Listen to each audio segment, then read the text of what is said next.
So பாத்தீங்கன்னு சொன்னா இப்ப எங்களோட ஊர்ல எல்லாமே தெருக்கு தெரு கோயில் இருக்கு மாதிரி சாய்பாபாவோட கோயில் வந்து ஆரம்பிச்சுட்டாங்க. சோ நான் என்ன நினைச்சேன், இவரோட ஹிஸ்டரி வந்து 1000 இல்லாட்டி அதுக்கு மேற்பட்ட வருஷங்கள் தாண்டதா இருக்கும்னு சொல்லி நானும் வந்து நினைச்சிட்டு இருந்தேன். இவர் ஒரு பெரிய கடவுள், அது எல்லாருக்குமே தெரியும். ஆனா ஹிஸ்டரி வந்து மிகப்பெரிய ஒரு ஆழமான ஹிஸ்டரி, அதாவது வந்து நிறைய வருஷம் கொண்ட ஹிஸ்டரி நினைச்சு கொண்டு வந்தேன். பட் ஒரு 100 வருஷத்துக்கு முன்ன வாழ்ந்த ஒரு ஆள் தான் இந்த சாய்பாபான்னு சொன்னா நீங்க நம்புவீங்களா? சோ பாத்தீங்கன்னு சொன்னா நம்ம பாரதியார், காந்தி இப்படியானாக்கள் எல்லாம் பிரிட்டிஷ்ல இருந்து இந்தியா சுதந்திரம் ஆகிறதுக்கு போராடினாங்க. அவங்க வாழ்றதுக்கு கொஞ்ச காலத்துக்கு முன்ன வரை இந்த சாய்பாபா வந்து இருந்திருக்காரு. சோ இன்னைக்கு பாத்தீங்கன்னு சொன்னா சாய்பாபான்னு சொல்லும் போது பிள்ளையாருக்கும் ஆஞ்சநேயருக்கு நடுவில் வச்சு கும்பிடுறாங்க. முஸ்லிம்ஸ் வந்து நிறைய பேர் அவர் கும்பிடுறாங்க. சோ பாத்தீங்கன்னு சொன்னா ஹிந்துஸ் வந்து கும்பிடுறாங்க. இப்படி வந்து சாய்பாபா வந்து ஒரு பெரிய கடவுள், ஒரு மிகப்பெரிய கடவுள் என்ற அளவுக்கு வந்து வச்சு கும்பிடுற அளவுக்கு வந்து அவ்வளவு பெருசா வந்து வளர்ந்துருக்க. சோ பாத்தீங்கன்னு சொன்னா இன்னைக்கு வியாழக்கிழமை எனக்கே சாய்பாபா பத்தி கதை கொண்டு ஆர்வமா இருந்துச்சு. ஓ, யார் இந்த சாய்பாபா, அவரோட ஹிஸ்டரி என்னன்னு தேடும் போது எனக்கு இந்த விஷயம் எல்லாம் தெரிய வந்துச்சு. பாத்தீங்கன்னு சொன்னா நானே நிறைய தடவை சாய்பாபா கோயிலுக்கு போய் வந்திருக்கேன். அங்க இருக்க முறையெல்லாம் ரொம்ப வித்தியாசமா இருக்கு. அங்க வந்து தீபம் காட்டி வழிபடுறதும், அவரோட சிலைகள் வந்து நிறைய பாக்குறதும், அவரோட வந்து நிறைய பேர் வந்து வேண்டுதலுக்காக நிறைய உணவு பண்டங்கள் வந்து தருவாங்க. அப்படியே நிறைய ஃபீலிங்ஸ் வந்து இருந்துச்சு. அங்க போகும்போது ஒரு வித்தியாசமான மன நிறைவே உங்களுக்கு வந்து கொண்டே இருக்கும். சோ யார் இவரு, எப்படி வந்து கடவுள் ஆயினாரு, அடுத்தது வந்து எனக்கு நிறைய நாள் டவுட்டாவே இருந்துச்சு.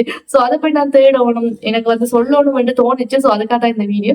சோ வாங்க வீடியோக்குள்ள போலாம். அதுக்கு முன்னாடி வந்து சப்ஸ்கிரைப் பண்ணிட்டு, லைக் பண்ணிட்டு, கமெண்ட் பண்ணிக்கொள்ளுங்க இந்த சேனல்ல. என்னோட மற்ற சேனல் வந்து BK Vlog 01, அதையும் வந்து சப்ஸ்கிரைப் பண்ணி, லைக் பண்ணி, கமெண்ட் பண்ணிக்கொள்ளுங்க. சோ வாங்க வீடியோக்குள்ள போலாம்.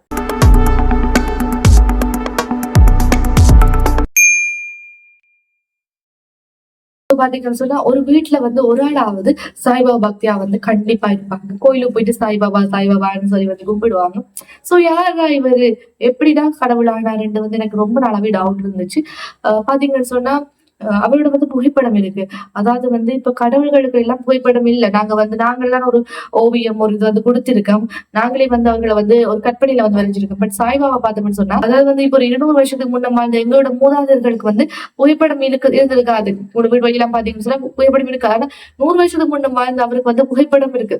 சோ யாருடா இவரு, சாய்பாபா என்றது வந்து பெரிய டவுட்டா இருந்துச்சு. சோ அவரோட ஹிஸ்டரியை தான் தேடி போனோம். பட் அதுக்கு பின்னால வந்து இவ்வளவு மிராக்கலான விஷயங்கள், இவ்வளவு ஒரு அற்புதமான விஷயங்கள் நான் இதுக்கு வேண்டாம் எதிர்பார்க்கவே இல்லை. சோ அதான் உங்களோட ஷேர் பண்ண போறேன்.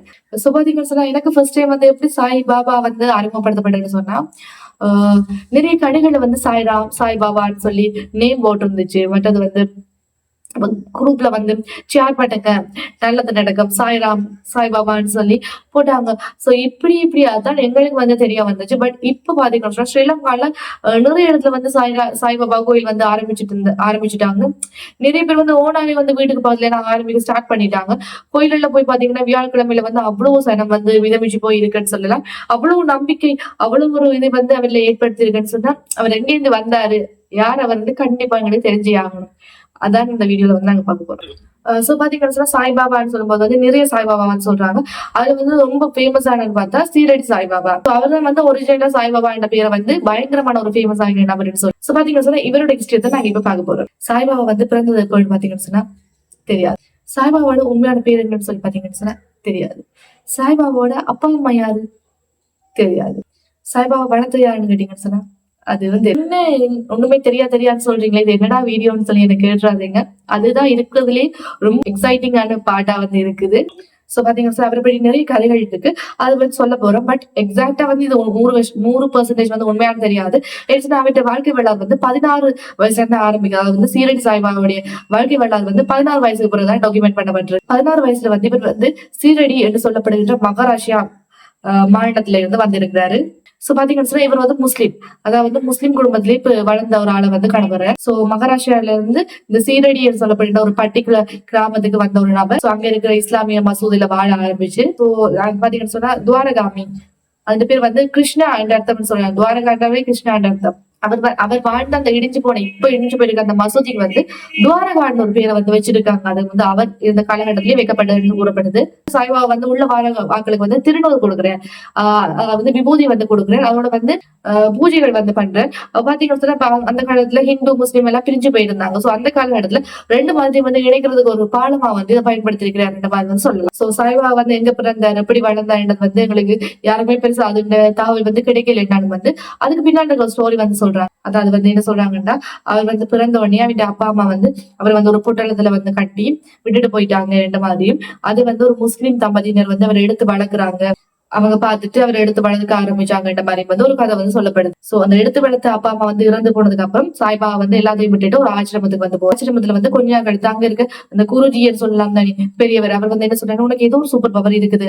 சோ அதுக்கு பிறகு அவர் இந்த மாதிரி மாறினார்ன்ற மாதிரி வந்து சொல்லப்படுது. எல்லாம் வந்து புனை கதைகள் சொல்லலாம். சொன்னா ஒரு ஆள் வந்து வளர்ச்சி அடைந்தாலே அவரை பற்றி வந்து நிறைய புனை கதைகள் கட்டுக்கதைகள் வந்து அதே மாதிரி இருக்கிற ஒரு புனை கதை லிஸ்டுக்குள்ள வந்து இதெல்லாம் சொல்லலாம்.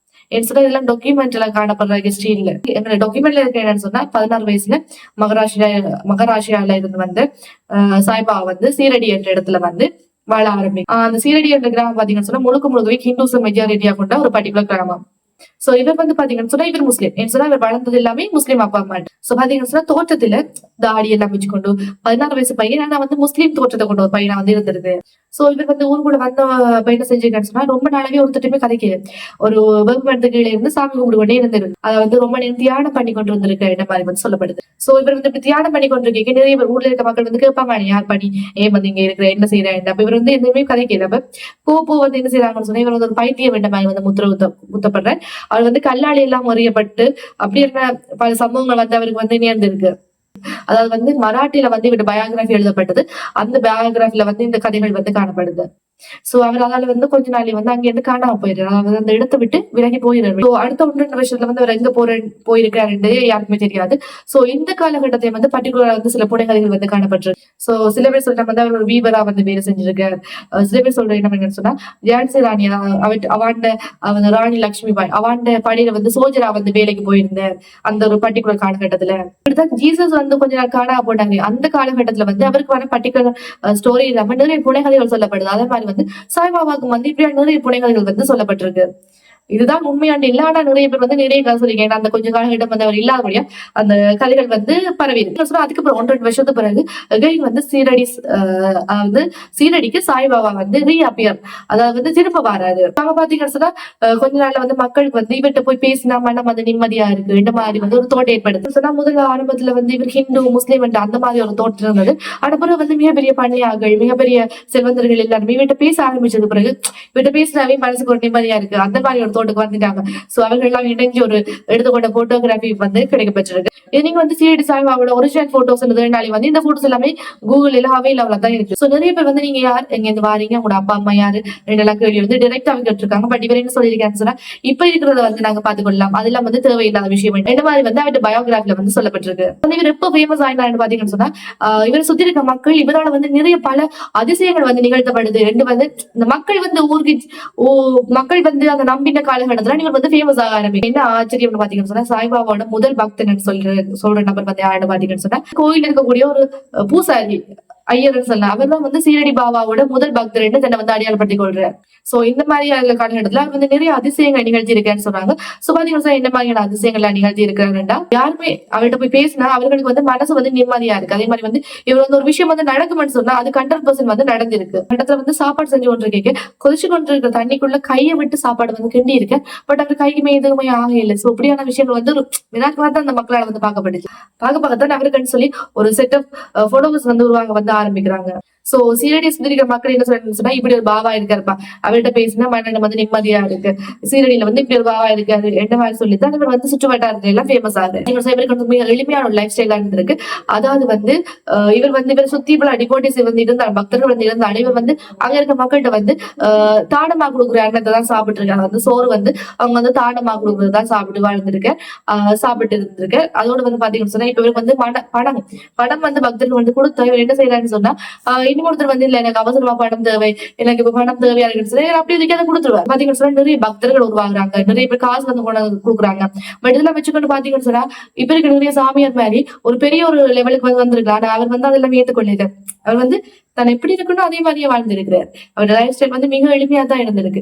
அவர் என்ன கேட்டாலும் தூக்கி கொடுக்குற மாதிரி தான் இருந்திருக்கு. அப்ப கூட அந்த அவர் வாழ்ந்தாரு அந்த இடிச்சு விழுந்திருக்க மசூதிக்குள்ள தனிமையில இருந்து தான் வாழ்ந்திருக்காரு. பெரிய ஆடம்பரமோ மாளிகையோ அப்படி எதுவுமே இல்லை. அந்த ஒரு இடிஞ்ச மசூதிக்குள்ள வாழ்ந்திருக்காரு. சோ இவர் வந்து கடைசி காலகட்டமா வந்து இவர் இறந்து போறது கடைசி காலகட்டங்கள்ல வந்து மும்பைல வந்து இவர் பேர் வந்து பெரிய அளவில் ரீச் ஆகுது. சோ அந்த காலகட்டத்துல மும்பைல இருக்க நிறைய பெரிய செல்வந்தர்கள் பிசினஸ் மேன் எல்லாமே போய் சாய்பாபா வந்து பார்க்க ஆரம்பிச்சிருக்காங்க. சோ பாத்தீங்கன்னா சொன்னா கடைசி வரையுமே அவர் தனக்கு பணமோ ஆசையோ வச்சிருக்கவே இல்லை. அங்க வந்து பாத்தீங்கன்னா ஹிந்து முஸ்லீம் சண்டைகள் வந்து போய் கொண்டு வந்திருக்கு. காந்தி வந்து உண்ணாவிரதம் இருந்திருக்கு. அப்ப சாய்பாபா சொன்னா ஏன் ஹிந்து முஸ்லீம் எல்லாம் சண்டை போட்டுக்கிட்டு இருக்கீங்க? அவரோட அங்க இருக்கிற மசூதிக்குள்ளேயே வந்து திருநூறு கொடுக்கறதா இருக்கட்டும், முஸ்லீம்களை வந்து கீதையை படிங்க, ஹிந்துஸ வந்து குரானை படிங்கன்னு சொல்றதா இருக்கட்டும், அது மட்டும் ஒன்று இல்ல, சாதி ஒன்று இல்ல. சோ மதத்தால சண்டை போடாதீங்க, ஜாதி பேர் சொல்லி சண்டை போடாதீங்க. அவரோட மசூதி இருக்கிறதுனால வந்து துவாரகான்னு சொல்லப்படுற மசூதியில வந்து ஒரு நாள் வந்து கூப்பிட்டு சொல்றாரு. இப்ப நிறைய பேர் வந்து வர ஆரம்பிச்சிட்டீங்க. வந்து இந்த காலகட்டத்துல குறிப்பிட்ட இந்த நாள்ல வந்து இந்த உலகத்தை விட்டு நான் போயிடுவேன் என்ற மாதிரி வந்து குறிப்பிட்டு சொல்லியிருக்கு. அதே மாதிரி அவர் சொன்ன அந்த மாதிரி அக்டோபர் 15ஆம் தேதி 1918ஆம் ஆண்டு வந்து இறந்து போயிருக்கு. அவர் இறந்து போனதுக்கு பிறகு அவருடைய உடல் வந்து சமாதி பண்ணப்படுது. அது இப்போ வந்து அந்த சமாதி இருக்கு என்ற மாதிரி வந்து கூறுறாங்க. வாழ்ந்த இடத்துல வந்து அவருக்கான சமாதி வந்து காணப்படுது. அவர் வசித்த மசூதி வந்து இன்றைக்கு வந்து கோவிலா வந்து கட்டி வழிபடப்படுது. தான் வந்து மக்கள்கிட்ட ஃபேமஸ் ஆகணும், என் முகம் வந்து வெளியில தெரியணும், தான் வந்து நிறைய காசு சம்பாதிக்கணும் அப்படி என்று விரும்பின ஆளே இல்லை. அவர் சொன்ன விஷயம் என்னன்னு சொன்னா, அன்பை விரியுங்க, எல்லாருடையும் அன்பா இருங்க, அது போதும், அதுதான் வாழ்க்கைக்கு தேவைன்னு சொல்லித்தான் அவர் சொன்ன போதிச்ச விஷயம். சொன்னா சாய்பாபா கோயிலுக்கு வந்து முஸ்லிம்ஸ் நிறைய பேர் நான் பார்த்திருக்கேன், கிறிஸ்டியன்ஸ் போறதை நான் வந்து பார்த்திருக்கேன். சோ மதங்களை தாண்டி ஒரு கடவுளை வந்து வழிபடுறாங்கன்னு சொல்லும் போது வந்து ஒரு பெரிய விஷயம். ஒரு முஸ்லீமா இருந்து ஹிந்து கடவுளா வந்து ஆகியிருக்கார். பட் இருந்தாலுமே அவர் ஹிந்து கடவுளை ஹிந்துஸ் வந்து கிளைம் பண்ண முடியாது. என்ன சொன்னா அவர் வந்து எல்லா மதமுமே உண்டு, எல்லா ஜாதியுமே உண்டுன்னு சொல்லி கூறின நபர் அவர் வந்து ஹிந்துஸுக்கு மட்டும்தான் சொல்லி யாருமே சொல்ல முடியாது.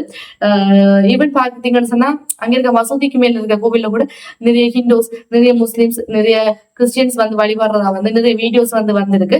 சோ பாத்தீங்கன்னு சொன்னா ஒரு மனுஷரா வந்து பிறந்து மனுஷராவே இறந்து போன நபர் ஆனா கடவுளா வந்து பார்க்கப்படுறார். இதுதான் உண்மையான தெய்வம்னு சொல்ல முடியும். என்ன சொன்னா நிறைய பேர் வந்து இப்ப தங்களை வந்து தெய்வம்னு சொல்லி ஒரு ஃப்ரேமுக்காக தான் தாங்க வந்து தெய்வம்னு சொல்றாங்க. ஒரு மீடியாவில தாங்க தெரிய 10 பேர் தாங்க தெரியணும், காசு சம்பாதிக்கணும். ஆனா அந்த காலகட்டத்திலேயே வந்து இவ்வளவு ஃப்ரேம் கிடைச்சுமே அவர் இல்ல, தான் தானம் வாங்கி சாப்பிடுற உணவு தான் சாப்பிடுவேன், காசு வந்தா இன்னொருத்தர் தேவைக்கு வந்து கொடுத்துருவேன் இந்த மாதிரி வந்து ஒருத்தர் வாழ்ந்திருக்காருன்னு சொல்லிக்கல.